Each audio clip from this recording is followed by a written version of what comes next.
قرآن آسان ترجمہ اور تفسیر، یعنی آسان با محاورہ ترجمہ اور تفسیر قرآن حکیم کی آیات سے اور صحیح الاسناد احادیث کی روشنی میں انشاءاللہ تعالی۔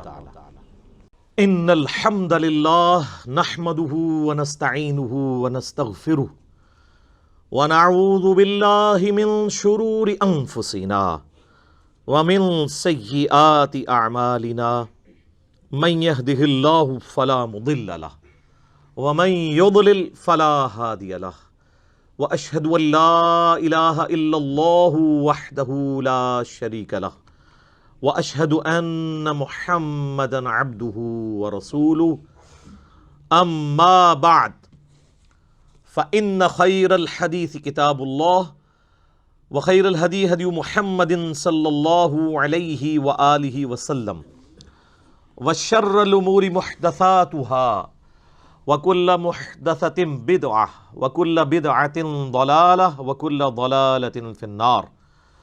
اعوذ باللہ السمیع العلیم من الشیطان الرجیم من ہمزہ ونفخہ ونفثہ بسم اللہ الرحمن الرحیم۔ رب اشرح لی صدری ویسر لی امری واحلل عقدۃ من لسانی یفقہوا قولی۔ بسم اللہ الرحمن الرحیم۔ ان اللہ وملائکتہ یصلون علی النبی یا ایہا الذین آمنوا صلوا علیہ وسلموا تسلیما۔ اللہم صل علی محمد وعلی آل محمد کما صلیت علی ابراہیم وعلی آل ابراہیم انک حمید مجید۔ اللہم بارک علی محمد وعلی آل محمد کما بارکت علی ابراہیم وعلی آل ابراہیم انک حمید مجید۔ اللہم ربنا آتنا فی الدنیا حسنۃ وفی الآخرۃ حسنۃ وقنا عذاب النار۔ لا الہ الا انت سبحانک انی کنت من الظالمین۔ حسبنا اللہ ونعم الوکیل۔ یا حی یا قیوم برحمتک استغیث ولا حول ولا قوة الا باللہ العلی العظیم۔ ربنا آتنا من لدنک رحمة وہیئ لنا من امرنا رشدا۔ اللہم ربنا آتنا فی الدنیا حسنہ وفی الآخرۃ حسنہ وقنا عذاب النار۔ الحمدللہ آج 9 فروری 2020 کو سنڈے کے دن قرآن کلاس نمبر 15 میں ہم سورۃ البقرہ کی آیت نمبر 63 سے آنورڈ سٹارٹ لیں گے۔ میں نے سورۃ البقرہ کے تعارف میں بتایا تھا کہ پہلے 9 رکوع جو ہیں وہ سابقہ امت مسلمہ بنی اسرائیل پر اللہ تعالیٰ نے مقدمہ قائم کیا ہے اور ان کی خرابیوں کو ہائی لائٹ کیا ہے کہ تم نے یہ کیا، اس کے بدلے میں نے تمہارے ساتھ یہ کیا، تم نے یہ کیا، میں نے یہ کیا، اور یونیورسل ٹروتھ اللہ تعالیٰ کی طرف سے ریویل ہوئے کہ جو بھی اس طرح کرے گا، انبیاء کی دعوت سے روگردانی کرے گا، اس کے اوپر میرے عذاب کا کوڑا اسی طریقے سے برسے گا۔ اور اس میں یہ دعوت تھی موجودہ امت مسلمہ یعنی امت محمدیہ صلی اللہ علیہ وآلہ وسلم کے لیے کہ تم کوئی زیادہ لاڈلے نہیں ہو، اگر تم نے بھی ہمارے محبوب صلی اللہ علیہ وآلہ وسلم کی تعلیمات سے روگردانی کی تو اللہ اس چیز کا کوئی لحاظ نہیں کرے گا کہ تمہاری نسبت کس کے ساتھ ہے، اللہ کے عذاب کا کوڑا تم پر بھی آئے گا۔ میں نے کئی دفعہ عرض کیا ہے کہ غزوہ احد وہ غزوہ تھا جس میں اللہ تعالیٰ نے نبی علیہ السلام کو پہلے یہ بشارت دے دی تھی کہ فتح مقدر ہے، اس کے باوجود صرف 35 صحابہ کرام کی نافرمانی کی وجہ سے اللہ تعالیٰ نے فتح کے بعد مسلمانوں کو شکست سے دوچار کروایا، 70 صحابہ شہید ہوئے، حتیٰ کہ اللہ کے محبوب صلی اللہ علیہ وآلہ وسلم کے اپنے مبارک دانت شہید ہو گئے۔ آپ کی شہادت کی خبر مشہور ہوگی اسی وجہ سے کیونکہ آپ کا خون اتنا نکلا کہ آپ بلڈ پریشر لاس ہونے کی وجہ سے بے ہوش ہو گئے۔ اس پہ میں ایک تلخ جملہ بولتا ہوں کہ اللہ کے محبوب صلی اللہ علیہ وآلہ وسلم اس دنیا میں موجود ہوں تب بھی اگر ان کے فالورز ان کی نافرمانی کریں تو اللہ تعالیٰ ان کی نسبت کا کوئی خیال نہیں رکھتا۔ اللہ تعالیٰ کی تلوار جو ہے وہ بالکل ننگی تلوار ہے۔ آج جب کہ اللہ کے نبی علیہ السلام دنیا میں موجود نہیں ہے، اس کے باوجود اگر کوئی روح گردانی کرتا ہے اللہ کے نبی علیہ السلام کی تعلیمات سے، تو وہ کسی زوم میں نہ رہے کہ اللہ تعالیٰ کے ساتھ کوئی اس کی رشتہ داری ہے، ناٹ ایٹ آل۔ تو وہ کئی ایک واقعات ذکر ہو چکے ہیں اس سے پہلی کلاسوں کے اندر، آج بھی کچھ امپورٹنٹ واقعات آئیں گے بنی اسرائیل کی ہسٹری کے، اور ہر واقعے کے بعد پھر ایک یونیورسل ٹروتھ آئے گا کہ ان کے ساتھ اس کام کے سبب یہ ہوا۔ سورۃ البقرہ آیت نمبر 63، اعوذ باللہ من الشیطان الرجیم، بسم اللہ الرحمن الرحیم۔ وَإِذْ أَخَذْنَا مِيثَاقَكُمْ وَرَفَعْنَا فَوْقَكُمُ الطُّورَ، اور وہ وقت یاد کرو کہ جب ہم نے اے بنی اسرائیل تم سے عہد لیا تھا۔ عہد کیا لیا تھا؟ وہ آگے آ جائے گا۔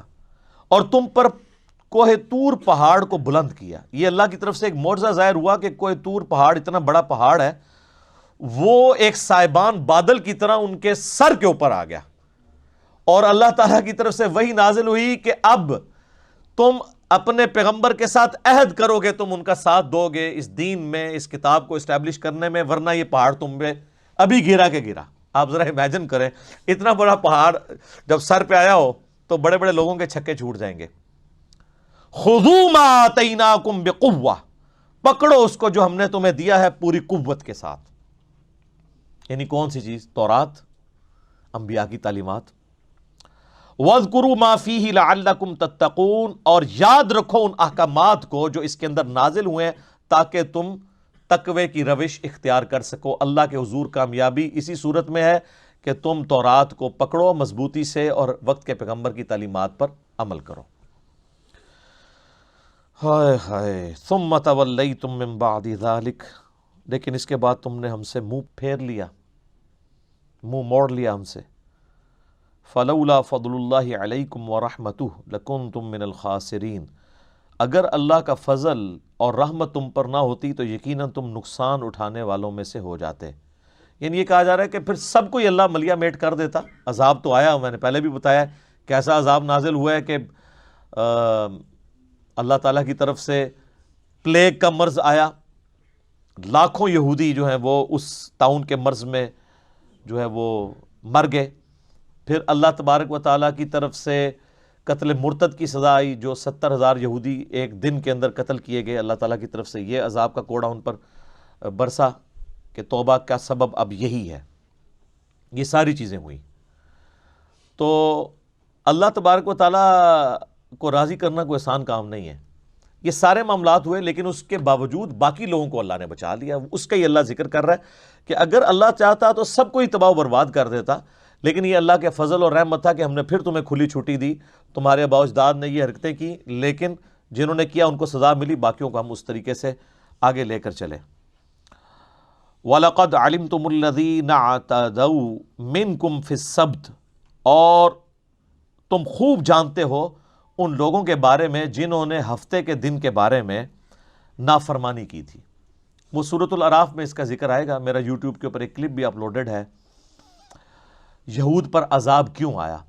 اللہ تعالیٰ نے ان کے اوپر یہ پابندی لگائی تھی کہ پورا ہفتہ وہ شکار کر سکتے ہیں، لیکن سیٹرڈے کا دن ٹوٹلی ڈیڈیکیٹڈ ہے اللہ کے لیے، اور اس دن تم نے شکار نہیں کرنا۔ لیکن سورۃ الاعراف میں آتا ہے کہ وہ پورا ہفتہ مچھلیاں اس طرح نہیں آتی تھیں جس طرح ہفتے والے دن آتی تھیں، بلکہ وہ ان کی نظروں کے سامنے پھدکتی تھی۔ تو کتنا دیر بندہ صبر کر سکتا ہے؟ تو انہوں نے پھر گڑھے کھود لیے ایڈجسنٹ سمندری جھیل کے ساتھ۔ جب مد و جزر کی وجہ سے پانی چڑھتا تھا ان گڑھوں میں پھنس جاتا تھا، جب پانی اترتا تھا وہ مچھلیاں گڑھے میں آ جاتی تھیں، تو ہفتے دن تو وہ شکار نہیں کرتے تھے، اتوار کو کر لیتے تھے۔ یعنی انہوں نے ایک ہیلا، ایک بہانہ ڈھونڈا شکار کا۔ تو اللہ تعالیٰ تمہیں خوب معلوم ہے کہ تم میں سے کون سے لوگ تھے، تمہارے آباء و اجداد میں سے، جنہوں نے ہفتے کے دن کے معاملے میں نافرمانی کی، یعنی کتا حلال کرنے کی کوشش کی، جس کو کہتے ہیں ایک چیز اللہ نے حرام کی تھی اس کو حلال کرنے کے لیے ایک ہیلا اور بہانہ گڑا۔ فَقُلْنَا لَهُمْ كُونُوا قِرَدَةً خَاسِئِينَ، تو ہم نے ان سے کہا تھا کہ جاؤ پھٹکارے ہوئے بندر بن جاؤ۔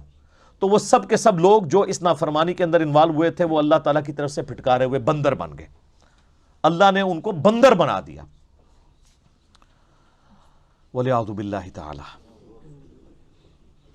فجعلناها نکالا لما بین یدیہا وما خلفہا، پس ہم نے بنا دیا اس سزا کو عبرت ان کے لیے جو اس زمانے میں موجود تھے، وما خلفہا، اور جو بعد میں آنے والے لوگ ہیں، ان کے لیے ہم نے اس کو عبرت بنا دیا۔ عبرت اس اعتبار سے تو بن گئی نا جی، ان لوگوں کے لیے تو سزا ہوئی اور ان کی اولادوں کو بھی یہ چیز نسل در نسل ٹرانسفر ہوئی کہ بھئی جو اللہ تعالیٰ کی تعلیمات کے ساتھ روگردانی کرے گا اس کا یہ حشر ہوگا۔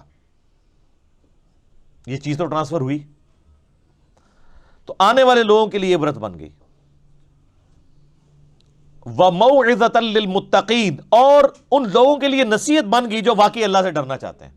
جو اللہ کے خوف رکھنے والے لوگ ہیں ان کے لیے تو نصیحت بن گئی نا جی، کہ اللہ تعالیٰ کی ایک اتنی لاڈلی امت تھی، اس نے جب وقت کے پیغمبر کی نافرمانی کی تو اللہ نے ان کو بندر بنا دیا۔ ایک اور جگہ آتا ہے خنزیر بھی بنایا، وَلِعَوْذُ بِاللَّهِ تعالیٰ۔ تو یہ یونیورسل ٹروتھ آیا کہ اللہ کی نافرمانی کے سبب اللہ تعالیٰ نے ان کی شکلیں بگاڑ دی۔ وَإِذْ قَالَ مُوسَىٰ لِقَوْمِهِ، اور وہ وقت بھی یاد کرو جب موسیٰ علیہ السلام نے اپنی قوم سے کہا، إِنَّ اللَّهَ يَأْمُرُكُمْ أَن تَذْبَحُوا بَقَرَةً، کہ بے شک اللہ نے تمہیں حکم دیا ہے کہ تم ذبح کرو گائے کو۔ اب یہ وہ گائے والا واقعہ بڑا مشہور آ رہا ہے، جس کی وجہ سے اس سورت کا نام بھی سورۃ البقرہ ہے۔ بقرہ عربی میں کہتے ہیں گائے کو۔ اور یہ یہاں سے آپ کو بنی اسرائیل کی ایک نیچر کا پتہ چلے گا کہ ان کے اندر کس قسم کی خرابیاں موجود تھیں، جس کو ہم پنجابی میں کہتے ہیں دل بے ایمان تے اجتا ٹیر۔ اگر آپ کا دل بے ایمانی پہ اترا ہوا ہے، بات ماننے کے لیے آپ تیار نہیں ہیں، تو آپ بڑے جھوٹے ایکسکیوزز بھی ڈیوائز کریں گے کہ جس کی وجہ سے آپ اللہ تعالیٰ کی شریعت کے معاملے میں کوئی بھگوڑا پن اختیار کر سکیں۔ ابھی کچھ دن پہلے ہی میرا ایک کلپ بھی یوٹیوب کے اوپر اپلوڈ ہوا تھا، کیا علماء سے زیادہ سوالات کرنا حرام ہے؟ اور وہ پلی اس کی لیتے ہیں کہ دیکھیں جی بنی اسرائیل نے بھی وقت کے پیغمبر کو بڑا تنگ کیا، چھوٹی چھوٹی نٹی گریٹیز پوچھیں تو اس کی وجہ سے اللہ تعالیٰ نے ان کے اوپر عذاب بھیجا، اللہ تعالیٰ ان سے ناراض ہوا، تو لہٰذا آپ بھی علماء سے زیادہ سوال نہ کیا کریں۔ تو میں نے بتایا کہ بالکل یہ اسی طریقے سے جیسے ہم پوچھتے ہیں تراویح کتنی ہے، کہتے ہیں تراوی تو 20 ہوگی، وی پنجابی والا لا لیتے ہیں۔ بھائی وہ چیز ہی کچھ اور تھی کہ وقت کے پیغمبر کے ساتھ بال کی کھال نہیں اتارنی، مراد یہ کہ وقت کا پیغمبر جو حکم دے اس کو فالو کرنا ہے۔ اب یہ ٹائٹل نبی علیہ السلام کے بعد کوئی شخص اویل نہیں کر سکتا۔ اس کے بعد ہر شخص سے پوچھا جائے گا یہ جو تم بات کر رہے ہو، یہ اللہ کے نبی کے بیہاف پہ یہ بات کر رہے ہو، یہ تمہاری ذاتی اختراع ہے؟ اور زیادہ تر کیس میں ان کی ذاتی اختراع ہی نکل رہی ہوتی ہے، اور اسی وجہ سے چونکہ وہ ڈرتے ہیں کہ ہماری بات قرآن و سنت سے ثابت نہیں ہوتی، لہذا وہ بہانہ کرتے ہیں کہ یار سوال پوچھنا ہی حرام ہے، اور الٹا گستاخ کہنا شروع کر دیں گے، مفتی صاحب سے بات کرنے کی تمیز نہیں ہے، اور چونکہ جاہل ہوتے ہیں ان کو ان معاملات کا پتہ نہیں ہوتا۔ تو میں نے پھر پورا اس کا اپروپریٹ آنسر دیا تھا، اور میں نے قرآن و سنت سے کئی دلائل سامنے رکھے ہیں، وہ یوٹیوب پہ ضرور کلپ میرا دیکھیں۔ علماء سے زیادہ سوال کرنا حرام، یوٹیوب پہ لکھیں سوالیہ نشان کے ساتھ انجینئر محمد علی مرزا، بڑی کمال کی گفتگو ہے، آپ کو ان کے ہیلے اور بہانے پتہ چل جائیں گے کہ کس طریقے سے آؤٹ آف کانٹیکسٹ سیاق و سباق سے ہٹا کر یہ لوگ چیزیں پیش کرتے ہیں صرف اپنی روٹی روزی چلانے کے لیے۔ الا ماشاء اللہ اچھے لوگ بھی ہوں گے، میرے سے نہیں ایڈریس پوچھنا، مجھے نہیں پتا۔ اچھا، تو یہاں پر بھی اللہ تعالیٰ فرما رہا ہے کہ ہم نے حکم دیا کہ گائے ذبح کرو۔ اب یہ گائے کا حکم پتہ کیوں ہوا تھا؟ موسیٰ علیہ السلام جب کوہ طور پر گئے تھے، انہوں نے پتہ نہ کہ ایک بچڑا سونا پگھلا کے، وہ آگے آ جائے گی ڈیٹیل اگلی صورتوں کے اندر، سامری نے بنایا تھا، پھر اللہ نے آزمائش میں ڈال دیا۔ 70,000 یہودی جو نبی کے صحابہ میں سے تھے، ظاہر ہے ان پہ ایمان لائے تھے، ان کے ساتھی تھے، لیکن نبی صرف 40 دن کے لیے گئے ہیں تو وہ شرک میں مبتلا ہو گئے۔ یہ شرک اتنی بری چیز ہے کہ وقت کا پیغمبر فوت نہیں ہوا، زندہ ہے، چند دنوں کے لیے گیا ہے، تو وہ لوگ اس کے اندر انوالو ہو گئے۔ اب وہ چونکہ بچڑا بنایا تھا تو اللہ تعالیٰ نے ان کے دل سے بچڑے کی محبت نکالنی تھی، گائے کی محبت نکالنی تھی، تو ان کو حکم دیا کہ گائے کو ہی قربان کرو۔ یہ آپ کو حج اور عمرے کے موقع پہ بال کیوں منڈوائے جاتے ہیں؟ تاکہ اندر کا غرور ٹوٹے۔ بال سنوارنے کا بڑا شوق ہوتا ہے نا بندے کو، ظاہر ہے ایک حسن کی علامت بھی ہے بال، یہ تو گنجوں سے آپ پوچھیں تو آپ کو پتہ چلے گا کہ بیچارے کیا کیا پاپڑ بیلتے ہیں ان بالوں کے لیے وہ، ٹھیک ہے۔ تو وہ اللہ تعالیٰ نے پھر نبی علیہ السلام نے 3 دفعہ دعا فرمائی ان کے لیے جو سر منڈواتے ہیں حج اور عمرے کے موقع پہ، اور 1 دفعہ ان کے لیے جو بال چھوٹے کرواتے ہیں۔ چھوٹے تو آپ نے بہرحال کروانے ہی ہوتے ہیں۔ اچھا، اب یہاں پر ان کو گائے کی قربانی کا حکم ہوا، تو آپ دیکھیں کہ پیغمبر کے ساتھ گفتگو کس طریقے سے یہ لوگ کر رہے ہیں۔ قالوا اتتخذونا ہزوا، کہ اے موسیٰ آپ ہم سے مذاق کر رہے ہیں، یعنی اب وہ بھاگنے کا ایک ذریعہ ہے کہ اے مطلب سچی سچی کہہ رہے ہو یا ہمیں تو کہتے پہ ہو۔ پیغمبر مذاق کرتا ہے، دین کے احکام جب وہ سکھا رہا ہوتا ہے کہ اللہ نے حکم دیا ہے، تو اللہ نے کوئی مذاق کرنا ہے پیغمبر کے فالورز کے ساتھ؟ قال اعوذ باللہ ان اکون من الجاہلین، تو موسیٰ علیہ السلام نے کہا میں اللہ کی پناہ میں آتا ہوں ایسی جاہل قوم سے۔ یعنی آپ دیکھیں کہ پیغمبر کو مانے ہوئے ہیں، اس کے باوجود حرکتیں دیکھیں۔ اب کئی لوگوں کے دماغ میں یہ، جن لوگوں کو وہ غلط پٹیاں پڑھا دی ہوئی ہیں نا کہ وہ صحابہ کرام تو معصوم ہوتے ہیں اور الصحابۃ کلہم عدول، وہ تو مطلب یہ ہے کہ حدیث روایت کرنے میں وہ عدول ہیں، باقی تو عام انسانوں کی طرح ہی ہوتے ہیں۔ اب یہ سارے صحابہ ہی ہیں نا جو موسیٰ علیہ السلام کے ساتھ کر رہے ہیں، تو اس میں کوئی توہین والی بات نہیں، انسان انسان ہے۔ ہمارے نبی علیہ السلام کے صحابہ کے بارے میں قیامت تک کے لیے سورۃ الجمعہ کی آیات آ گئی ہیں قرآن کے اندر، اس کو آپ ضعیف بھی نہیں کر سکتے کہ نبی تمہیں خطبے میں اکیلا چھوڑ کے چلے گئے جب انہوں نے دنیا کا مال دیکھا۔ تو بخاری مسلم میں حدیث موجود ہے، وہ ایک قافلہ آیا تھا، وہ سب لوگ حضور تقریر کر رہے ہیں تو اٹھ کے چلے گئے سوائے چند لوگوں کے۔ آپ کو کہ سورۃ الجمعہ کی آیات ہی نہیں پڑھنی چاہیے، گستاخی ہو جائے گی، تو اپنی عقل کا علاج کروائیں۔ اس سے بڑی چیزیں موجود ہیں کہ انبیاء کی غلطیوں کا ذکر قرآن میں ہے، وہ تو اس سے بڑی گستاخی ہے۔ صحابہ تو شاید کوئی نہیں انبیاء کے مقابلے میں۔ حضرت آدم کی غلطی کا بیان، موسیٰ علیہ السلام کی غلطی کا بیان، نوح علیہ السلام کی غلطی کا بیان، ابراہیم علیہ السلام کا بیان۔ تو اب موسیٰ علیہ السلام نے کہا میں ان جاہلوں سے اللہ کی پناہ میں آتا ہوں۔ تو اب انہوں نے کہا قالوا ادع لنا ربک یبین لنا ما ہی، انہوں نے کہا اپنے رب سے پوچھ کر بتائیں کہ وہ گائے کس قسم کی ہو۔ بھئی اللہ حکم دے رہا ہے کہ ایک گائے قربان کر دو، کوئی سی بھی گائے لو قربان کر دو۔ یہ اب بال کی کھال اتار رہے ہیں اور اپنے لیے پھر مشکل کھڑی کر لی۔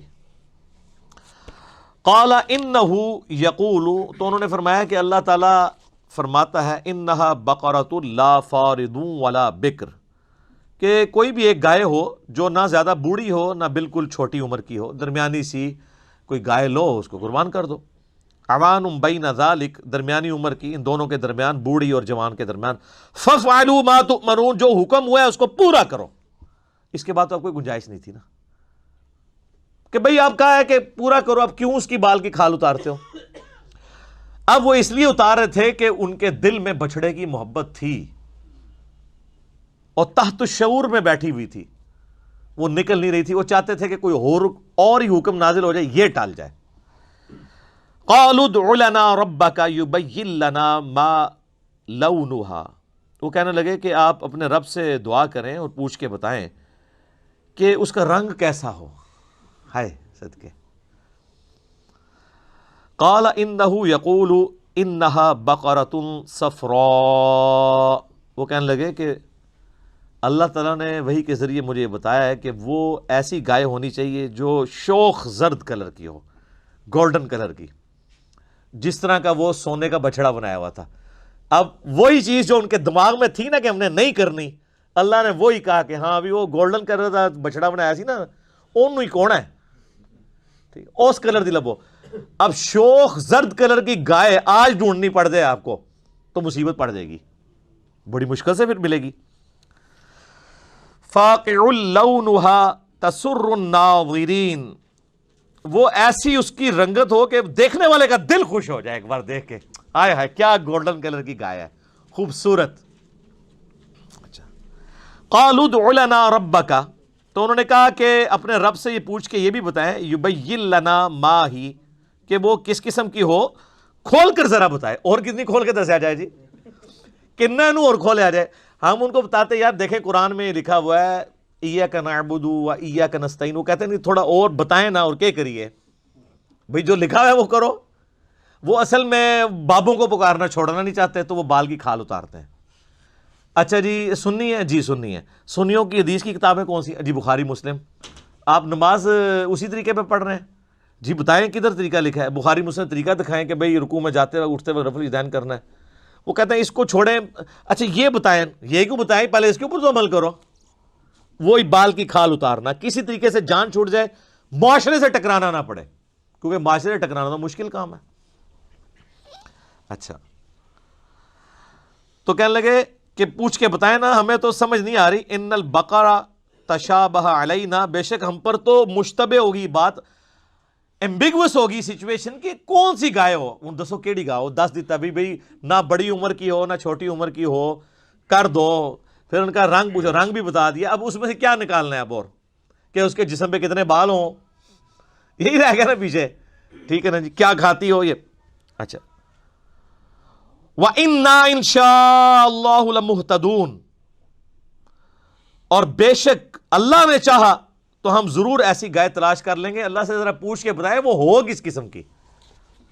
یہ ان سے ایک انجانے میں عقل مندی ہو گئی کہ انہوں نے انشاءاللہ بول دیا. اگر یہ انشاءاللہ نہ بولتے نا تو عذاب ہی آنا تھا, گائے نہیں تھی ان کو ملنی. یہ انشاءاللہ کی برکت ظاہر ہوئی تو انہوں نے کہا بتائیں. اب اللہ تعالیٰ نے پھر ایک اور شرط میں اضافہ کر دیا. قال انہ یقول, تو موسیٰ علیہ السلام نے کہا کہ اللہ تعالیٰ بے شک فرماتا ہے, انہا بقرۃ لا ذلول تثیر الارض, وہ گائے ایسی ہونی چاہیے کہ جس کو زمین میں کبھی ہل چلانے کے لیے جودا نہ گیا ہو, بڑی لاڈلی قسم دی گھر دی پلی گاں ہوئے, کبھی اس سے کوئی کام نہ لیا گیا ہو. ولا تسقی الحرث, اور نہ پانی کھیتی کو دینے کے لیے کبھی وہ یوز ہوئی ہو. مسلمۃ لا شیۃ فیہا, اور بے عیب بے داغ ہو, کوئی زخم نہ ہو, کوئی جسم کے اوپر نشان ایسا نہیں ہونا چاہیے, کوئی سینگ نہ ٹوٹا ہوا ہو, کوئی آنکھ اس کی ہر عیب سے پاک ہو.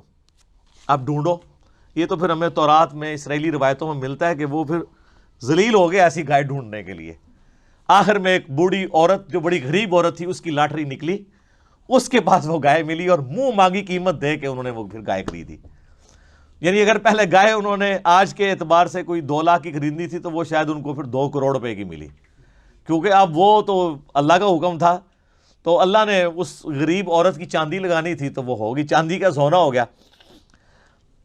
تو وہ پھر قال الآن جئت بالحق, انہوں نے کہا ہاں اب آپ نے ہمیں صحیح بات بتائی ہے, انہوں سمجھ آئی کیڑی گاں کرنی ہے, کیونکہ اب سوال بھی ختم ہو گئے تھے نا, جس طرح ہم بھی کرتے ہیں. ہاں جی دسو کیا مسئلہ ہے, کہتے ہیں یہ, میں آگے جواب دیتا ہوں, آگے کرتے کرتے بالکل جب بند گلی میں پہنچتے ہیں نا تو یا تو چیخیں مارتے ہیں, کہتے ہیں یار ٹھیک ہے جی بالکل ٹھیک ہے, نہ میں وابی نہ میں بابی, میں ہوں مسلم علمی کتابی. تو ہم وہاں تک پہنچا کے آتے ہیں. فذبحوها, پس انہوں نے اس کو ذبح کیا. وما کادوا یفعلون, حالانکہ وہ لگتے نہیں تھے کہ گائے قربان کریں گے. یہ اللہ تعالیٰ کہہ رہا ہے کہ کسی پاس نظر نہیں سی آندہ, انہوں نے ہر کوشش کی اللہ سے بھاگنے کی. بہرحال اللہ تعالیٰ نے ان کو ہر بات کا جواب دے کے الٹیمیٹلی جو انشاءاللہ انہوں نے کہا نا اس کی برکت ظاہر ہوئی. اگر انشاءاللہ نہ بولتے تو اللہ نے اپنے نام کی لاج رکھی کہ چلو انشاءاللہ بولا ہے تو پھر اللہ کی مرضی تو ہے تو ہو جائے. وَإِذْ قَتَلْتُمْ نَفْسًا فَادَّارَأْتُمْ فِيهَا, اور یاد کرو جب تم میں سے کسی نے ایک جان کو ناحق قتل کر ڈالا, ایک انسان کو, تو تم میں ایک دوسرے کے اوپر اس کے قتل کا الزام دھرنے لگا. اب قاتل کا پتہ نہیں چل رہا تھا کہ کون ہے. ظاہر ہے اس زمانے میں علم غیب تو کوئی نہیں ہوتا تھا نا, یہ تو بعد کے بزرگوں کو آیا, حالانکہ وقت پیغمبر بھی موجود ہیں, اللہ نے ان کو بھی نہیں بتایا کون قاتل ہے. تو اللہ تعالیٰ نے وہ جو گائے قربان کی تھی نا اس کے ذریعے وہ اگلا معجزہ ظاہر ہوا. واللہ مخرج ما کنتم تکتمون, اور اللہ تعالیٰ ظاہر کرنے والا تھا جو تم چھپا رہے تھے کہ اصل قاتل کون ہے. فَقُلْنَا اضْرِبُوهُ بِبَعْضِهَا, تو ہم نے پھر یہ وحی کی موسیٰ علیہ السلام کو کہ وہ جو گائے قربان کی ہے نا اس کے گوشت کا کوئی ٹکڑا اس مردے کے ساتھ ٹچ کرو جس کو قتل کیا گیا ہے, تو وہ وقتی طور پہ مردہ زندہ ہوگا اور بتا دے گا میرا قاتل کون ہے. اب یہ معجزہ ہے, وہ دنیا میں واپس نہیں آیا, بس وہ اس کے ساتھ پھر دوبارہ مر گیا. کذالک یحیی الموتى, بالکل اسی طریقے سے اللہ مردوں کو بھی زندہ کر لے گا. ویریکم آیاتہ لعلکم تعقلون, اور وہ تمہیں اپنی قدرت کی نشانیاں معجزات دکھاتا ہے تاکہ تم سمجھ جاؤ. یعنی انبیاء کرام علیہ السلام کی موجودگی میں اس قسم کے جو معجزات ظاہر ہوتے ہیں, اس سے مقصد یہ ہوتا ہے کہ ان کے ساتھیوں پر حجت آخری درجے میں تمام ہو جائے کہ واقعی اللہ کے پیغمبر ہیں، ان کا ایمان بڑے لیول کا ایمان ہو، کیونکہ انہوں نے تو پیغمبر کے جانے کے بعد اس دعوت کو آگے لے کے چلنا ہوتا ہے۔ اب پھر ایک اور یونیورسل ٹروتھ آ رہا ہے کہ یہ سب کچھ جس قوم کے ساتھ ہوا ہو، اتنے بڑے بڑے معجزات جس نے دیکھے ہوئے ہوں، اس کو تو اللہ تعالیٰ کے ساتھ روح گردانی والا معاملہ نہیں کرنا چاہیے نا، کم از کم اسے تو زیب نہیں دیتا کہ وہ ایسا کرے۔ ثم قست قلوبکم، اللہ تعالیٰ فرماتا ہے اس کے بعد تمہارے دل سخت ہو گئے، من بعد ذالک، اس کے بعد فہی کالحجارہ، گویا کہ وہ پتھر ہیں، اتنے سخت دل تم ہو گئے، یعنی اللہ کی وحی سے روگردانی کرتی، او اشد قسوہ، یا پتھروں سے بھی بڑھ کر سخت ہو گئے۔ وَإِنَّ مِنَ الْحِجَارَةِ لَمَا يَتَفَجَّرُ مِنْهُ الْأَنْهَارُ، اور بے شک پتھروں میں بھی ایسے ہیں کہ جن میں سے نہریں بہ نکلتی ہیں۔ یعنی اللہ تعالیٰ نے کہا کہ پتھر میں سے پھر بھی پانی نکل آتا ہے، لیکن تمہاری آنکھوں میں کبھی اللہ کی محبت، اس کے ڈر کی وجہ سے آنسو نہیں آئے، اتنے تم پتھر دل ہو گئے۔ پتھروں میں ایسے موجود ہیں کہ جن کے اندر چشمے جاری ہوتے ہیں، یعنی اس کی فزیکل ریزن کوئی بھی ہو، چشمے اللہ نے جاری کر کے انسانیت کی خدمت میں لگایا ہے پتھروں کو، لیکن اللہ تعالیٰ نے ایک، چونکہ یہ ادب کی کتاب ہے، اس کی طرف اس کی تشبیہ بھی کی کہ پتھروں میں سے بھی پانی نکل آتا ہے، یہ انسان تو پتھروں سے بھی گئے گزرا ہے۔ اور یہ عین ممکن ہے کہ فزیکلی بھی ایسا ہو کہ اللہ تبارک و تعالیٰ نے ہر چیز کی جس طرح فزیکل ریزن رکھی ہوئی ہے، اس طرح اس کی ایک روحانی ریزن بھی اپنی جگہ میں موجود ہو۔ جس طرح میں کہتا ہوں شہاب ثاقب ایک فزیکل فینومینا آف نیچر ہے، لیکن الٹیمیٹلی سائنس بھی یہ کہتی ہے کہ ہم ڈیفائن نہیں کر سکتے کہ کس وقت ایسا ہوگا، اس کا ڈیسیژن کس نے لینا ہے، وہ کہتے ہیں it is physical phenomena of nature, اور اسی کے پیچھے تو گاڈ ہے۔ God is the only explanation of all the physical phenomena in this universe۔ Tectonic plates کی ڈسٹربنس سے زلزلہ آتا ہے، وہ کہتے ہیں ٹھیک ہے اس کی وجہ سے آتا ہے، لیکن ہم پوچھیں یہ کب ڈسٹرب ہوں گی، آپ پریڈکٹ کر سکتے ہیں؟ اور کون اس کو ڈیسائیڈ کرتا ہے، اس کا ٹائم پیریڈ کیا ہوتا ہے؟ وہ کہتے ہیں اس کی ہم پرفیکٹ کوئی ایسٹیمیشن نہیں دے سکتے۔ آپ کو گلوبل وارمنگ کے اوپر کتنے یہ چیختے رہے، حالانکہ اسی صدی میں جس میں یہ چیخ رہے تھے، پچھلی کئی صدیوں کے سرد ترین سال بھی آئے ہیں۔ اللہ تعالیٰ حفاظت کرنے والا ہے۔ اوزون لیئر برباد کر دی، سوراخ ہو گیا، اب خود بخود ریکٹیفائی ہونی شروع ہو گئی ہے۔ کائنات اللہ نے بنا کے چھوڑ نہیں دی ہے، اس کو چلا بھی رہا ہے۔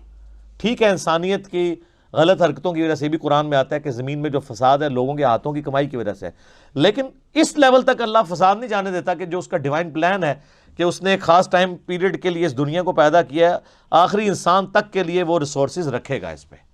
یہ تو اللہ تعالیٰ نے اپنے ذمہ کرم پہ لی ہوئی یہ چیز۔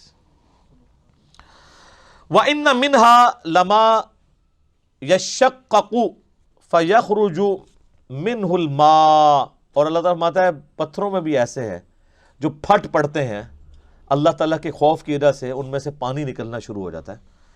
وہ تو سورۃ الاعراف میں بھی آگے چل کے آئے گا نا، لَوْ أَنزَلْنَا هَذَا الْقُرْآنَ عَلَى جَبَلٍ لَرَأَيْتَهُ خَاشِعًا مُتَصَدِّعًا من خشیت اللہ، اگر ہم قرآن کسی پہاڑ پر نازل کرتے تو وہ بھی پھٹ جاتا، ریزہ ریزہ ہو جاتا اس کے اثر کی وجہ سے۔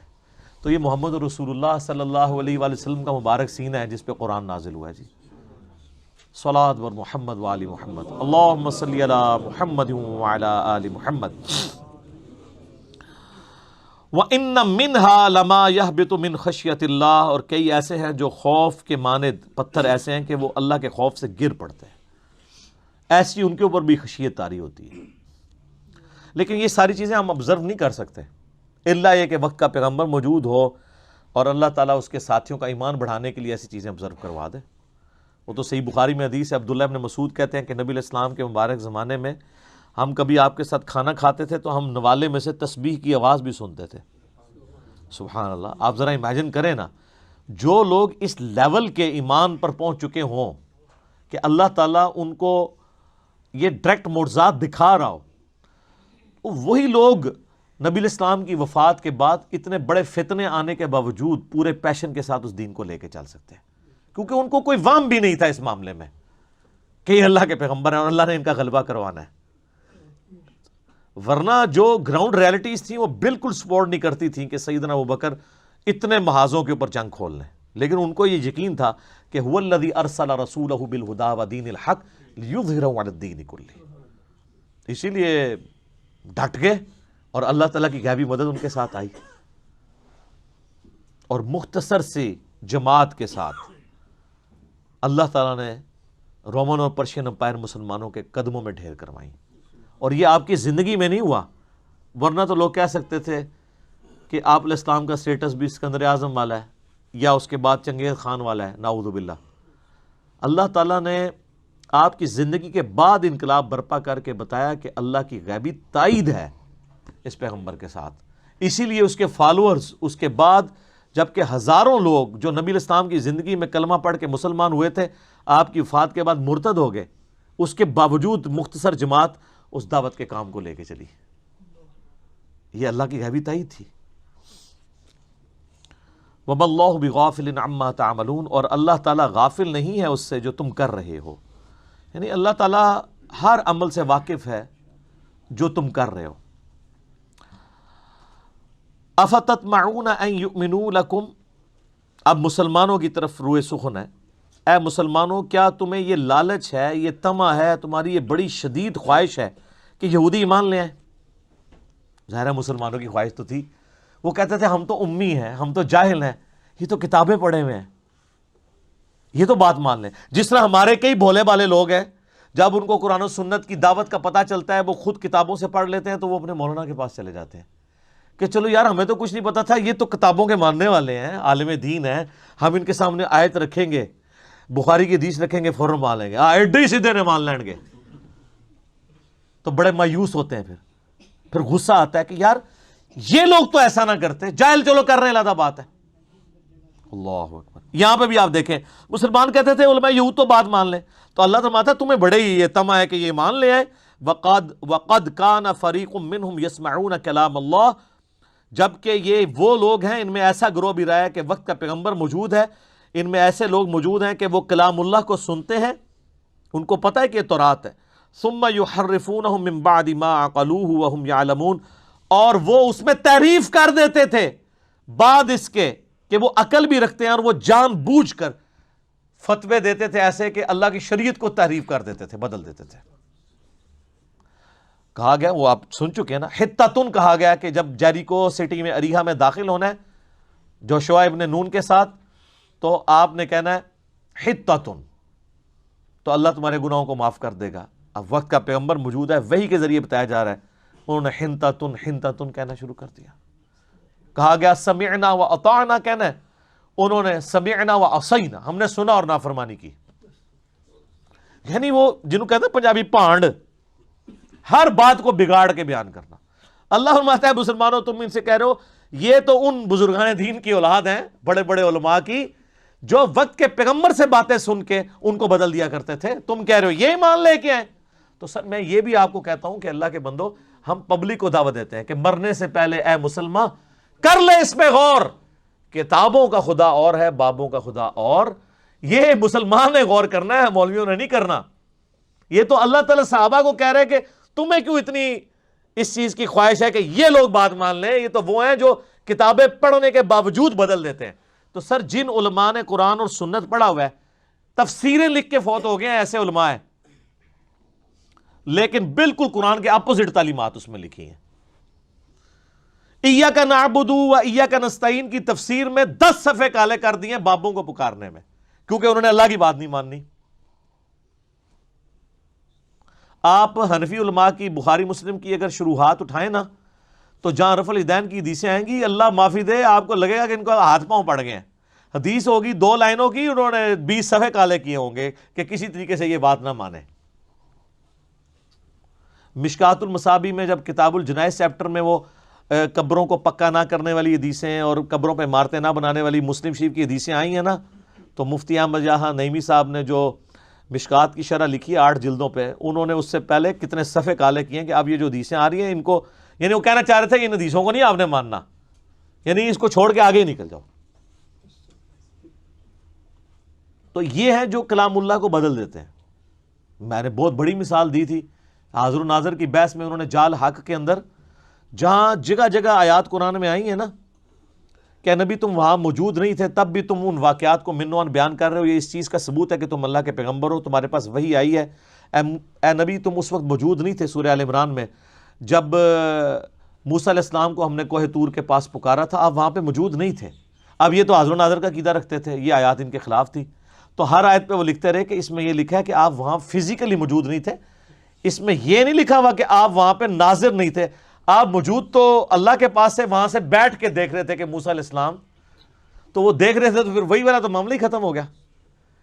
اور سورہ ال عمران میں آتا ہے جب مریم کی کفالت کے لیے کلمیں ڈالی جا رہی تھیں کہ کون مریم کی کفالت کرے گا، یہ طے پایا تھا کہ جس کی قلم پانی کی دھار کے اپوزٹ بہنا شروع کر دے گی، جو امپاسبل ہے بغیر کسی موٹر کے، تو وہ اللہ کی طرف سے غیبی تائید ہوگی۔ تو حضرت زکریا کی بیٹی تھی، تو تم وہاں پہ موجود نہیں تھے، اس کے باوجود تم یہودیوں سے یہ واقعات بیان کرتے ہو، یہ اس چیز پر ثبوت ہے کہ تم اللہ کے پیغمبر ہو۔ طالوت اور جالوت کا جو واقعہ سورۃ البقرہ میں آئے گا، اس میں بھی آپ دیکھیں گے اینڈ پہ جا کے اللہ تعالیٰ کہتا ہے یہ ہم جو پورا قصہ بیان کر رہے ہیں، اس چیز کا ثبوت ہے کہ تم اللہ کے پیغمبر ہو، تم تو وہاں نہیں موجود تھے نا، تو تم یہ بیان کر رہے ہو۔ اب یہ ساری چیزیں حاضر و ناظر کی نفی پہ تھیں آیات نا۔ ایک آیت ایسی ہے قرآن میں، سورۃ القصص آیت نمبر 44، جہاں پہ اللہ تعالیٰ فرمایا کہ اے نبی نہ تم وہاں موجود تھے نہ تم دیکھ رہے تھے، تو ان کا وہ وہم بھی ختم ہو گیا، دیکھنے والا، نہ حاضر تھے نہ ناظر تھے۔ اب وہ آیت آئی نا، تو انہوں نے کہا اب یہ تو آیت میرے وہ جو پورے پہلے 50 آیتوں کو میں نے جو اپنے زوم میں ذبح کرنے کی کوشش کی، اس کو کیسے ذبح کروں؟ تو انہوں نے آیت ہی آدھی لکھی کہ اے نبی تم وہاں موجود نہیں تھے، جو آگے لکھے تھے نا کہ آپ وہاں شاہدین میں بھی نہیں تھے، وہ آیت ہی کاٹ دی اور آدھی آیت لکھ کے کہا کہ اس میں یہ تو لکھا ہے وہاں موجود نہیں تھے، یہ کہاں لکھا ہے کہ آپ دیکھ نہیں رہے تھے، حالانکہ اسی آیت میں لکھا ہوا ہے۔ سر یہ قرآن کی تعریف ہے کہ نہیں؟ اس کے بعد آپ خود فیصلہ کریں کہ مسلمان یہ کام کر سکتا ہے؟ تو آپ یہ پڑھتے ہوئے یہ نہ سمجھیے گا یہ سب کچھ علماء یہود کر گئے، اللہ کے فضل سے اسی کسی نے پیچھے نہیں، اسی ورلڈ چیمپئن ہے، ہم سا ہو تو سامنے آئے، کوئی ایسا کام نہیں جو انہوں نے نہ کیا اور ہم نے اس کو اس سے بڑے انداز میں نہ کیا ہو۔ بخاری مسلم میں حدیث ہے تم میں وہی خرابیاں پیدا ہوں گی، تم بھی اگلے لوگوں کے راستے پہ چل پڑو گے قدم با قدم، بالشت بر بالشت، حتیٰ کہ ان میں سے کوئی گوہ کے سوراخ میں داخل ہوا تم بھی وہی کام کرو گے۔ تو نبی علیہ السلام سے پوچھا کہ اگلے لوگوں سے مراد کیا یہود و نصارہ ہے؟ آپ نے فرمایا وہ مراد نہیں تو اور کون سے لوگ مراد ہیں؟ تو وہی کام کیے۔ تو اے مسلمانوں تمہیں یہ بڑی خواہش ہے نا کہ ایمان لیں، حالانکہ یہ وہ لوگ ہیں کہ اللہ کا کلام سنا، اس کے بعد اس نے تعریف کر دی عقل رکھتے ہوئے جان بوجھ کر۔ وَإِذَا لَقُوا الَّذِينَ آمَنُوا، اور جب یہ ملتے ہیں ایمان والوں سے، قَالُوا آمَنَّا، ہم کہتے ہیں ہم ایمان لے کے، یہ منافقین کا ذکر ہو رہا ہے، بزدل ہوتے ہیں نا، ایمان والوں سے کہتے ہیں مومن ہیں۔ وَإِذَا خَلَا بَعْضُهُمْ إِلَىٰ بَعْضٍ، اور جب علیحدہ ہوتے ہیں بعض میں خلوت میں، قَالُوا أَتُحَدِّثُونَهُمْ بِمَا فَتَحَ اللَّهُ عَلَيْكُمْ، تو وہ یہ کہتے ہیں کہ کیا تم ان سے ان باتوں کا ذکر کرتے ہو کہ یہ اللہ تعالیٰ کے حضور ان باتوں کو یوز کرے لِيُحَاجُّوكُمْ بِهِ عِنْدَ رَبِّكُمْ، کہ اللہ کے حضور وہ جھگڑا کر سکیں ان باتوں کے اوپر۔ یعنی صحابہ کرام میں جب یہ بیٹھتے تھے، ظاہر ہے قانوناً تو یہ بھی صحابہ ہی تھے، تو جب صحابہ کرام نبی علیہ السلام کی کوئی عظمت بیان کرتے تھے نا، تو ان میں کوئی بولے بالے قسم کے لوگ تھے، وہ کہتے تھے ہاں تورات میں بھی نبی علیہ السلام کی یہ خوبی لکھی ہوئی ہے۔ اب وہ جب لادہ ہوتے تھے وہ کہتے تھے یار تمہیں پتہ ہے ہم نے اوپر سے ایمان قبول کیا، تم کیوں مسلمانوں کو بتا رہے ہو کہ حضور کی نشانیاں موجود ہیں؟ یہ تو تمہارے خلاف پھر دلیل کے طور پہ پیش کر دیں گے، تو ان کو نہ یہ باتیں بتایا کرو۔ جس طرح ہمیں کہتے ہیں تم کیوں لوگوں کو بتاتے ہو کہ بخاری میں حدیث ہے کہ عمار کو ایک باغی جماعت قتل کرے گی، عمار ان کو اللہ کی طرف اور جنت کی طرف بلائے گا، وہ جماعت دوزخ کی طرف بلائے گی، یہ تو شیعہ پکڑ لیں گے۔ حالانکہ یہ بھول جاتے ہیں کہ یہ بخاری شریف میں لکھی ہوئی ہے، بخاری شریف شیعہ کی کتاب نہیں ہے۔ یہودی بھی یہی کام کرتے تھے کہ جو نبی علیہ السلام کی پروفیسیز تھی نا، وہ کہتے تھے نہ بتاؤ مسلمانوں کو، یہ تو تمہارے خلاف یوز کر لیں گے۔ تو اب آپ کو بتا کہ علماء یہود کی جائز اولاد کون سے لوگ ہیں؟ علماء، سیم وہی خرابیاں۔ افلا تعقلون، کیا تمہیں اتنی بھی عقل نہیں ہے؟ اب اللہ تعالیٰ نے اس کا جواب دیا ہے کہ یہ جو کہانی کرا رہے ہو نا، کہ ان کو نہ پتہ چلے، ورنہ یہ اللہ کے حضور کہیں گے کہ ان کو تو پتہ تھا یا اللہ کہ یہ ان کی کتابوں میں یہ لکھا ہوا ہے، تو انہوں نے کیوں نہیں تیرے پیغمبر کو مانا اور اوپر سے مانا اور اندر سے انکار کیا۔ اب اللہ تعالیٰ اس کا جواب دے رہا ہے، اولا یعلمون ان اللہ یعلم ما یسرون وما یعلنون، کیا انہوں نے اس پہ بھی کبھی غور نہیں کیا کہ اللہ تعالیٰ سب کچھ جانتا ہے، جو کچھ یہ چھپاتے ہیں، جو کچھ ظاہر کرتے ہیں۔ یعنی اللہ کا انہیں کوئی خوف نہیں ہے۔ اگر مسلمانوں کو سپوز یہ لوگ نہ بھی بتائیں تو کیا اللہ اپنے پیغمبر کے ذریعے وہ پروفیسیز صحابہ کرام کو نہیں بتا سکتا؟ کیا تم دین حق کو چھپاؤ گے تو اللہ تعالیٰ اپنے پیغمبر کے ذریعے اس کا غلبہ نہیں کروا سکتا؟ اللہ کا خوف رکھو، تم یہ بیچ میں کیوں رنگ میں بھانگ ڈالنے کی کوشش کر رہے ہو؟ وَمِنْهُمْ أُمِّيُّونَ، اچھا، اور بے شک اللہ تعالیٰ جانتا ہے جو کچھ وہ چھپاتے ہیں، جو کچھ ظاہر کرتے ہیں۔ وَمِنْهُمْ أُمِّيُّونَ، اور ان میں سے ان پڑھ لوگ بھی ہیں، یعنی یہودی سارے پڑھے لکھے نہیں تھے، ان میں جاہل بھی تھی پبلک۔ لا يعلمون الکتاب، وہ کتاب کو تو نہیں جانتے، الا امانیہ، سوائے کچھ جھوٹی جو کہانیاں جو ان کے اندر چل رہی ہیں، ان کی وشفل تھنکنگز۔ وَإِنْهُمْ إِلَّا يَظُنُّونَ، وہ محض اپنے وہم و گمان کے پیچھے چل رہے ہیں۔ ان کو آگے پھر اللہ تعالیٰ بیان کرے گا کہ یہ وہ امی ہیں، ان پڑھ لوگ ہیں کہ جن کو یہ کہانی انہوں نے کرا دی ہوئی ہے کہ ہم دوزخ میں گئے بھی تو چند دنوں کے لیے جائیں گے، بعد میں اللہ تعالیٰ ہمیں نکال لے گا۔ اللہ ہمارے جو جائے لوگ ہیں نا، انہوں نے اپنی خواہشات کو دین کا نام دیا ہوا ہے۔ اللہ تعالیٰ ویسا نہیں ہے جیسا وہ اللہ کے بارے میں گمان کیے ہوئے۔ فَوَيْلٌ لِّلَّذِينَ يَكْتُبُونَ الْكِتَابَ، یہ ایک اور یونیورسل ٹروتھ آ رہا ہے، خرابی ہے ان لوگوں کے لیے جو کتاب لکھتے ہیں بِأَيْدِيهِمْ، اپنے ہاتھوں سے، ثُمَّ يَقُولُونَ هَذَا مِنْ عِنْدِ اللَّهِ، اس کے بعد لوگوں کو یہ بتاتے ہیں کہ یہ اللہ کی طرف سے نازل ہوئی ہوئی ہے، لِيَشْتَرُوا بِهِ ثَمَنًا قَلِيلًا، اور اس کے عوض دنیا کے چند ٹکے حاصل کرنے کے لیے فتویٰ بازی کرتے ہیں اور کہتے ہیں اللہ نے حکم دیا ہے۔ مجھے بتائیں یہ کس کے بارے میں آیت ہو سکتی ہے؟ فتوے کون لکھتا ہے؟ علماء۔ علماء کی جتنے فضائل قرآن میں بیان ہوئے ہیں نا، علماء سو کے اور علماء حق کے بھی، اتنے آپ کو احادیث میں نہیں ملیں گے، بلکہ پورا تانا بانا ہی علماء کے گرد گھومتا ہے کہ کام ہی انہوں نے ڈالا ہے۔ اور یہ طبقہ ایسا خطرناک طبقہ ہے کہ یہ وقت کے پیغمبر کو دنیاوی طور پہ فیل کر دیتا ہے، دنیاوی طور پہ۔ حضرت عیسیٰ علیہ السلام کو فیل کیا ہے نا دنیاوی طور پہ، اللہ کے حضور وہ کامیاب ہیں، حتیٰ کہ اللہ نے حضرت عیسیٰ کو بھی زندہ اٹھایا ان کی جان بچانے کے لیے، تو قتل کے فتوے نکل گئے تھے۔ یہ بعد میں عیسائیت تو پھیلی ہے جب کانسٹنٹائن II نے عیسائیت قبول کی ہے، ورنہ حضرت عیسیٰ کی زندگی میں صرف 12 بندے ان پہ ایمان لے کے آئے تھے۔ حضرت عیسیٰ علیہ السلام اپنی مبارک زندگی میں کوئی کامیاب زندگی انہوں نے نہیں گزاری دنیاوی اعتبار سے، کوانٹیٹیو، کوالیٹیٹیو تو ایک بھی بہت ہے۔ بخاری میں حدیث ہے قیامت دن بعض انبیاء آئیں گے، ان کے ساتھ 4 امتی، کسی کے ساتھ 3، کسی کے ساتھ 2، کسی کے ساتھ 1، کسی کے ساتھ ایک بھی ایسا نہیں ہوگا جو وقت کے پیغمبر پہ ایمان لایا ہو۔ تو کیا وہ نبی ناکام ہو گئے؟ نہیں، دنیاوی آپ کے سٹیٹس میں ناکام ہے، اللہ کے حضور کامیاب ہے۔ نوح علیہ السلام 950 سال محنت کی، صرف 78 لوگ ایمان لے کے آئے، تو کیا وہ نبی ناکام ہو گئے؟ نہیں، دنیاوی طور پہ ضرور آپ کی ڈاکٹرین میں ناکام ہے، اللہ کے حضور تو کامیاب ہے۔ لیکن اللہ نے تو کوالٹی دیکھنی ہے نا، کوانٹی تو نہیں دیکھنی۔ تو اللہ فرماتا ہے چند ٹکوں کے عوض یہ لوگ اللہ کی آیات کو بیچتے ہیں اس حوالے سے کہ وہ فتوے لکھتے ہیں اپنی مرضی سے اور کہتے ہیں یہ اللہ کی طرف سے نازل ہوا ہے۔ یہی ہوتا ہے، یہ آج کل یہ کام آپ کو نظر آئے گا احادیث اور آیات کی تشریح میں۔ آیت میں کچھ اور بات لکھی ہوگی، تشریح بالکل اس کے اپوزٹ ہوئی ہوگی، اور عام آدمی اتنے سیدھے ہیں وہ بیچارے سائیڈ پہ حاشیہ جو پڑھ رہے ہوتے ہیں نا، تو وہ سمجھتے ہیں کہ یہ حاشیہ بھی قرآن ہے۔ ہمیں کئی لوگ فون کر کے رابطہ کرتے ہیں، جی مسلم شریف میں میں نے خود پڑھا ہے، تو ہم پوچھتے ہیں اللہ کے بندے مسلم شریف میں پڑھا ہے یا مولانا شریف میں پڑھا ہے؟ کیونکہ مسلم شریف تو وہ ہے جو عربی اور اس کا اردو ترجمہ ہے، جو سائیڈ میں لکھا ہے وہ مولانا شریف ہے۔ تو مولانا شریف کو مسلم شریف سے باہر نکالیں گے تو مسلم شریف پاک ہوگی، ورنہ مسلم شریف پڑھ کے بھی کوئی فرق نہیں پڑنا آپ کو، کیونکہ جو کچھ لکھا ہے اس کے الٹ اس کے سائیڈ پہ لکھا ہوتا ہے، وہ سائیڈ والی بات وہ کہتے ہیں اچھا یہ ہے، ہر چیز کو کاؤنٹر کیا ہوتا ہے۔ فَوَيْلٌ لَّهُم مِّمَّا كَتَبَتْ أَيْدِيهِمْ، اللہ فرماتا ہے ہلاکت ہے ان کے لیے اس وجہ سے جو انہوں نے یہ فتوے لکھے۔ وَوَيْلٌ لَّهُم مِّمَّا يَكْسِبُونَ، اور ہلاکت ہے جو انہوں نے اس سے مال کمایا، اللہ کی طرف جھوٹے فتوے منسوب کر کے، جھوٹے مسائل منسوب کر کے، جھوٹی آیات گھڑ کے۔ یہ تو سر اللہ نے اس قرآن کی حفاظت کی ذمہ داری لی ہے، ورنہ کام اس کے ساتھ بھی ڈال جانا تھا۔ اور قرآن کی بھی حفاظت صرف ٹیکسٹ کی ہے، عربی ٹیکسٹ کی، یہ ذہن میں رکھیے گا، ورنہ قرآن کی بھی تعریف ہو چکی ہوئی ہے۔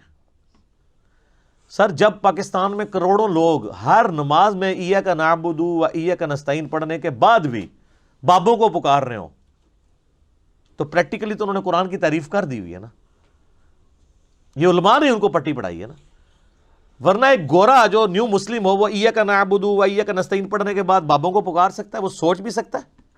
وہ کہے گا پہلے صفحے پہ لکھا ہے تیری بات کرتے ہیں، تجھی سے مدد مانگتے ہیں، دعا مانگتے ہیں. تو مسلمان کیوں پکار رہا ہے؟ کیونکہ ان کو علماء نے فتوے لکھ کے ان کو گمراہ کیا ہے، قرآن کی تحریف کی ہے. قرآن میں یہ لکھا تھا، انہوں نے صفحے کے صفحے کالے کیے. نہیں، وہ ایک حقیقی مدد ہوتی ہے، ایک مجازی مدد ہوتی ہے، ایک یہ ہوتا ہے، ایک یہ ہوتا ہے. ہم امی سے روٹی مانگتے ہیں تو کیا یہ شرک ہو جاتا ہے؟ وہ اللہ کے بندہ، مری امی کو کون روٹی مانگتا ہے؟ ایون زندہ امی بھی سامنے نہ ہو کون روٹی مانگتا ہے؟ پاگلو، تم تو یہ کام کر رہے ہو، مثال ہمیں امی کی دے رہے ہو. اور اگر اس طرح ہی ہے تو ٹھیک ہے، کوئی مری بھی امی کیا کوئی کسی بابے کو بھی پکار کے دیکھ لے، اس کے سامنے روٹی لا کے رکھ لے. اور زندہ کسی یہودی عیسائی سکھ کو بھی پکار لینا، آپ کے سامنے موجود ہو تو لا کے روٹی سامنے رکھ دے گا. تو اس پھر مشکل کشا منو. اسباب کو آپ لے کے غائب میں مدد کے لیے پکار رہے ہوتے ہیں. اور ماشاءاللہ اپنے ناموں کے ساتھ مفتی اور ڈاکٹرز اور یادگار اسلاف ہے. یادگار اسلاف نے وڈے نے بھی یہی کام پائے نے، باقی انہوں دی یادگار ہو، یادگار صحابہ و تابعین نہیں. درمیانے بزرگ، پرانے بزرگ نہیں، درمیانے بزرگ، بہت پرانے بزرگ ہیں. کتنے جی؟ 1000 سال. سر دین تو 1400 سال پہلے آیا تھا. کوئی صحابہ کرام میں آیا کوئی کتبہ کسی کا یا علی مدد کا تو دکھاؤ، یا شیخ عبد القادر جیلانی مدد کا. وہ ادھر کچھ بھی نہیں ہے جی، ان کو چھوڑ دیں. صحابہ کرام کو اڑتے ہو تو دکھاؤ ہے، صحابہ کرام کو کسی کا دل چیر کے تو کچھ جان لیتے ہو تو دکھاؤ. یہ ساری مثالیں میں نے بیان کی ہیں نا. میں کہتا ہوں جی اگر آپ نے کسی کے ساتھ نیکی کرنی ہے نا، آپ چاہتے ہیں کہ وہ بھی آپ کے ساتھ جنت میں جانے میں کامیاب ہو جائے، آپ کا رشتہ دار ہے، دوست ہے، گھر والے ہیں، مجلس نمبر 100 ضرور دکھائیں انہیں. کتابوں کا خدا اور بابوں کا خدا اور. اس کو پتہ چلے کہ یار کتابیں جس خدا کا تعارف کرواتی تھیں وہ یہ والا خدا نہیں ہے جس کو یہ پوج رہے ہیں. انہوں نے اپنے تخیلات کو خدا کا نام دیا ہوا ہے. ہاں دعویٰ بے شک کریں، وہ بھگوان بھی آپ پوچھیں نا، وہ کہتے ہیں ہم ایک گاڈ کو مانتے ہیں، اسی کا بھگوان نام رکھا ہوا ہے. لیکن جو کوالٹی اس کے ساتھ منسوخ کر رہے ہیں وہ اس خدا کی نہیں ہے جس خدا نے اپنا تعارف جن کوالٹیز کے ساتھ کروایا تھا. تو پھر ہم عرض ہی کر سکتے ہیں کہ مرنے سے پہلے اے مسلمان کر لے اس پہ غور، کتابوں کا خدا اور ہے، بابوں کا خدا اور جب تو غور کر لے گا نا تو پھر مجھے نہیں کہنے کی ضرورت پڑے گی، تو خود کہے گا کیا کہ نہ میں وابی نہ میں بابی، میں ہوں مسلم، علمی کتاب ہے. یہ اندر سے آواز نکلے گی انشاءاللہ تعالی. آگئی جی وہ بات جو میں کہہ رہا تھا، امیین، ان پڑھ جاہل لوگ جو باتیں کرتے ہیں. اللہ کے فضل سے اس امت میں بھی جاہل لوگ یہی باتیں کر رہے ہیں. وَقَالُوا لَن تَمَسَّنَا النَّارُ إِلَّا أَيَّامًا مَعْدُودَةً، وہ کہتے ہیں ہمیں کبھی بھی آگ نہیں چھو سکتی سوائے گنتی کے چند دن. ایویں جیسے آپ کے لوگ نہیں کہتے ایک پھیرا ہی لگے گا. اب قرآن میں تو یہ ہونا چاہیے تھا کہ ہاں ایک پھیرا لگے گا پھر تمہیں ادھر بھیج دیں گے. اس کا جواب ذرا اللہ کی طرف سے سنیں. یہ پھیرے والے جو اتنے دلیر لوگ ہیں نا، ان کے بارے میں اللہ تعالیٰ کیا فرما رہا ہے. قُلْ اتخذتم عند اللہ عہدا، کیا تم نے اللہ سے کوئی ایسا وعدہ لے رکھا ہے، فلن یخلف اللہ عہدا، کہ اللہ اس وعدے کی خلاف ورزی نہیں کرے گا. ام تقولون علی اللہ ما لا تعلمون، یا پھر تم اللہ پر ایسی بات ڈال رہے ہو جسے تم جانتے ہی نہیں ہو کہ کتنا بڑا جرم کر رہے ہو. اپنی مرضی سے اللہ کے بارے میں یہ بات کر رہے ہو کہ اللہ ہمیں کچھ دنوں کے لیے دوزخ میں ڈالے گا، بعد میں چھوڑ ہی دے گا. یہ اللہ نے کس جگہ پہ تم سے یہ وعدہ لیا ہوا ہے کہ حضرت صاحب آپ کا ایک پھیرا لگے گا پھر آپ جنت میں چلے جائیں گے؟ تو ظاہر ہے کہیں بھی نہیں لیا ہوا. تو اللہ ہمارا اس کے مطلب ہے اللہ پہ جھوٹ باندھ رہے ہو. سر بخاری مسلم کی حدیث ہے، جس نے نبی علیہ السلام پہ جھوٹ باندھا وہ اپنا مقام دوزخ میں دیکھ لے، اور جو اللہ پہ جھوٹ باندھے اس کی انٹینسٹی کا کون اندازہ لگا سکتا؟ ناٹ ایٹ آل، ایسا نہیں ہو سکتا. سورۃ الفرقان میں آگے چل کے آئے گا کہ دوزخ تھوڑی دیر کے لیے بھی وقت گزارنے کے لیے بری جگہ ہے اور زیادہ دیر کے لیے بھی بری جگہ ہے. کہتے ہیں تھوڑی دیر لگے گی. سر مسلم شریف کی حدیث ہے کہ قیامت والے دن اللہ تعالیٰ ایک مفلس بندے کو بلائے گا جس نے دنیا میں پرہیزگاری کی زندگی گزاری ہوگی لیکن روکھی سوکھی کھا کے، بڑا مشکل وقت. اللہ فرمائے گا فرشتوں اسے ایک ذرا جنت کا پھیرا لگواؤ، ایک جنت کا پھیرا لگے گا، اس کے بعد اللہ پوچھے گا وہ دنیا میں کوئی تکلیف دیکھی؟ کہے گا تیری عزت کی قسم کوئی تکلیف نہیں دیکھی۔ ایک جنت کا پھیرا اس کی ساری تکلیف کو کافور کر دے گا۔ اور حقیقت بات ہے، ظاہر ہے سر یہ دنیا کی چند گھنٹوں کی زندگی دیکھ کے اگر بلینز اینڈ ٹریلینز ایئرز کی ہمیشہ کی کامیابیاں مقدر ہوں، اور بخاری مسلم کی حدیث کے تحت سب سے آخر میں جانے والے جنتی کو بھی اس روئے ارض سے 10 گنا بڑی جنت مل رہی ہو، تو کیا بڑی اس سے بڑی نعمت ہو سکتی ہے؟ اور موت ہی نہ آئے، جوانی نہ جائے، بڑھاپا نہ آئے، بیماری نہ آئے، اور اللہ ناراض نہ ہو، یہ 4 چیزیں مسلم شریف میں آئی ہیں نا، تو کیا چاہیے؟ پھر اللہ کہے گا کہ یہ گناہگار شخص کو ذرا ایک دوزخ کا پھیرا لگاؤ، جس نے دنیا میں بڑی ٹھاٹ کی زندگی گزاری تھی نا، اور کہا تھا خیر اللہ بڑا غفور رحیم ہے، معاف کر دے، یہی کچھ کہہ رہے ہوتے ہیں نا، ایک پھیرا ہی لگے گا، اللہ کہے گا اس کا ایک پھیرا لگواؤ۔ تو مسلم شریف کے الفاظ ہیں، جب وہ پھیرا لگا کے آئے گا نا، اللہ کہے گا وہ دنیا میں کوئی سکھ کا دن بھی دیکھا، کہے گا تیری عزت کی قسم میں نے زندگی میں کبھی سکھ دیکھا ہی نہیں ہے۔ ایک پھیرا اس کے دنیا کے سارے نشے کو کافور کر دے گا۔ اللہم اجرنا من النار، آمین۔ تو سر یہ بڑا مشکل معاملہ ہے۔ اب اللہ تعالیٰ کی طرف سے ایک یونیورسل ٹروتھ آ رہا ہے، بلا یہ جو کہتے ہیں نا ایک پھیرا ہی لگے گا بعد میں ہم جنت میں چلے ہی جائیں گے، بلا اللہ بھائی کیوں نہیں، من کسب سیئۃً، جس نے ایک گناہ بھی کیا، وَأَحَاطَتْ بِهِ خَطِیئَتُهُ، اور وہ گناہ اس لیول کا ہوا کہ پورے کا پورا اس گناہ میں وہ گھیر گیا، اوڑھنا بچھونا اس نے وہ برائی بنائی رکھی، فَأُولَئِکَ أَصْحَابُ النَّارِ، تو وہ جائے گا دوزخ میں، ہم فیہا خالدون، اور رہے گا ہمیشہ ہمیشہ۔ یہ سر کتابوں کا خدا ہے، کتابوں کا خدا بڑا ڈاڈا ہے بھائی، بابوں کا خدا تو ایک بوڑھی نانی اماں اس نے بنائی ہوئی ہے انہوں نے، اللہ یہ ہے۔ اب اللہ تعالیٰ نے جواب ترکی بترکی جواب دیے، کیوں نہیں، ایک پھیرا لگے گا، اوہ جس نے ایک گناہ بھی کمایا اور اس گناہ نے اس کا احاطہ کر لیا۔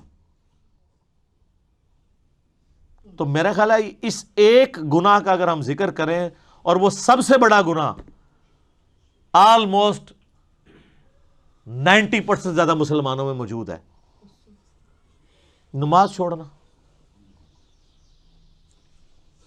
صحیح مسلم میں حدیث ہے 246 انٹرنیشنل نمبر کے مطابق، بندے کے کفر اور ایمان کے درمیان فرق نماز ہے۔ سورہ روم کے اندر آیا وَأَقِیمُوا الصَّلَاةَ وَلَا تَکُونُوا مِنَ الْمُشْرِکِینَ، نماز قائم رکھو، دیکھنا مشرکوں میں سے نہ ہو جانا۔ اس سے بڑا کوئی گناہ روئے ارض کا نہیں ہے شرک کے بعد نماز کو چھوڑنا۔ تو یہ ایک گناہ کا بھی جس نے احاطہ کیا ہوا ہے، جس نے اپنے اوپر طاری کیا ہوا ہے، ابو داؤد ترمذی میں حدیث ہے جس نے ایک نماز بھی جان بوجھ کے چھوڑ دی گویا اس نے کفر کیا۔ ترمذی میں ایک تابعی کا قول ہے کہ میں نے صحابہ کو پایا ہے اس حال میں کہ وہ نماز چھوڑنے کے علاوہ کسی چیز کو کفر خیال نہیں کرتے تھے، بے نمازی کو وہ کافر ہی سمجھتے تھے۔ ہاں پاکستان کے ساتھی کارڈ مسلمان آپ لکھ لیں، امیر المومنین لکھ لیں بے شک ساتھ، جو مرضی لکھتے رہیں اس کو، اللہ کا قانون علیحدہ ہے، وہ ڈیفرنٹ ہے۔ اللہم اجرنا من النار۔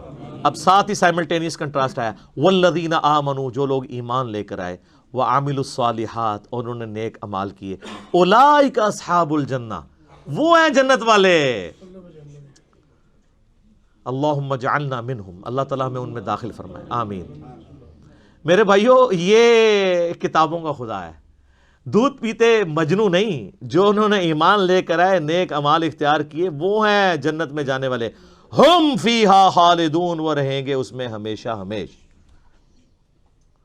تو یہ میرا ایک یوٹیوب پہ کلپ ضرور دیکھیں آپ لوگ، اللہ کی رحمت سے دھوکہ۔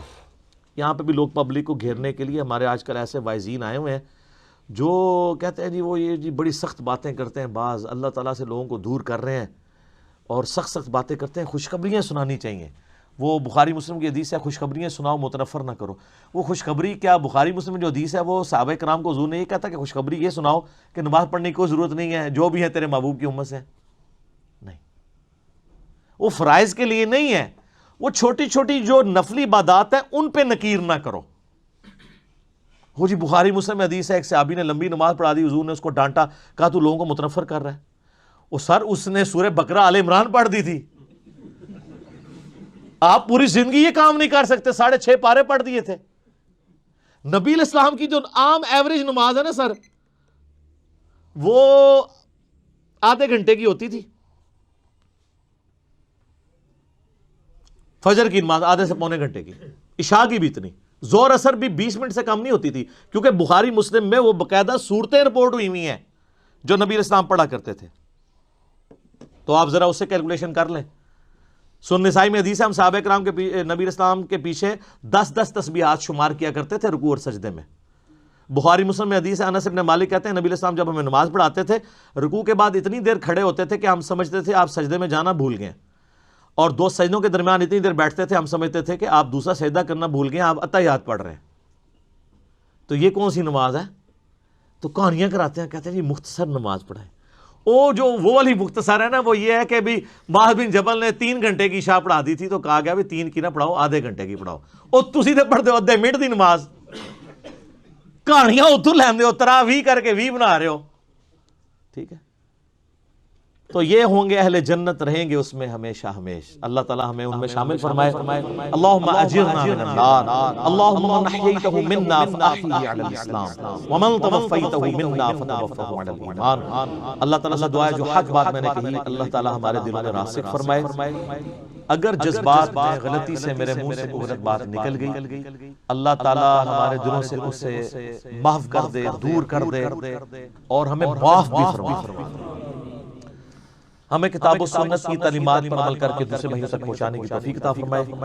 اللہم صلی علی محمد وعلی آل محمد کما صلیت علی ابراہیم وعلی آل ابراہیم انک حمید مجید. اللہم بارک علی محمد وعلی آل محمد کما بارکت علی ابراہیم وعلی آل ابراہیم انک حمید مجید. سبحانک اللہم وبحمدک اشہد ان لا الہ الا انت استغفرک واتوب الیک وما علینا الا البلاغ المبین. جزاکم اللہ خیر.